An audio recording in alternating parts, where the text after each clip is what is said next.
4 Hail Marys and you're fine, Anne.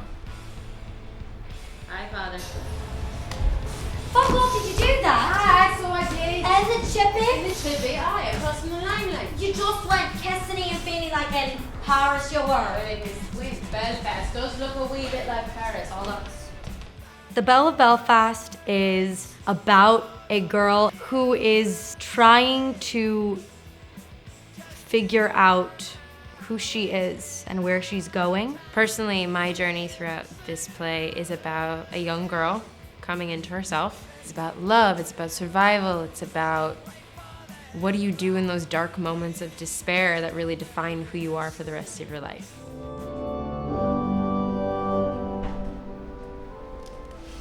Do you believe in God, Anne? Sure, God's great crack. Seriously, Anne, don't take the piss. Do you believe in God? What do my beliefs have to do with anything? Because I do, Anne. It's about this young girl who grew up in a world of violence and was a product of that. And this priest who also was, and they come from a similar beginnings. Both characters, I think, are at a crossroads in their life, and there's sort of a crux that happens in the play which sends us in varying directions but brings us together for a brief, intense moment. I can't be wasting my time on the likes of you. I'm not taking the piss, Father. Cry now, I'm Anne. not fucking crying, you fucking raging. I spill my heart out to you because I care for you, so I do. And you treat me like a stupid fool of a schoolgirl.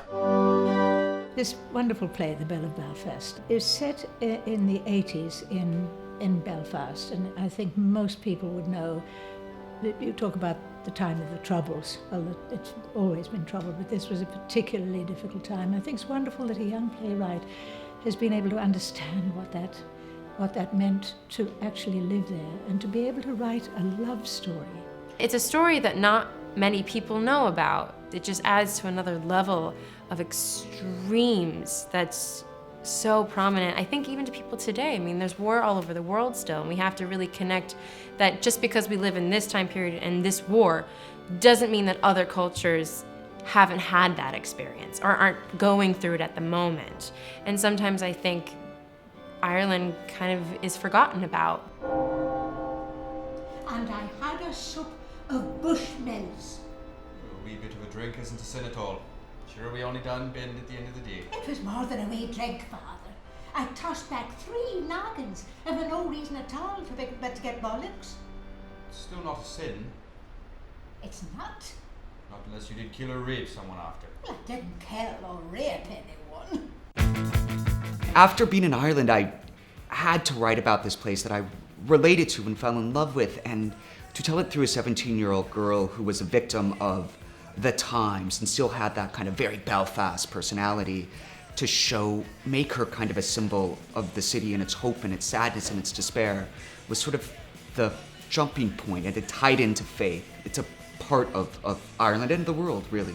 Nate writes about violence, and there's violence in your backyard and violence in your front yard, and then in the middle of that there's a story of forbidden love. There's nothing sexier than that. You're sure hip for a priest, Reilly. Just because I'm a man of the cloth doesn't mean I live at the bottom of the ocean.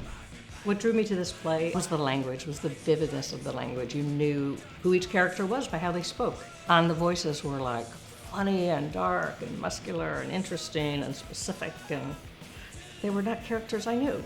I love the dialogue. I think there's terrific dialogue and they're fully realised characters. The playwright has a wonderful ability to capture the lingo and the patter of the Belfast people.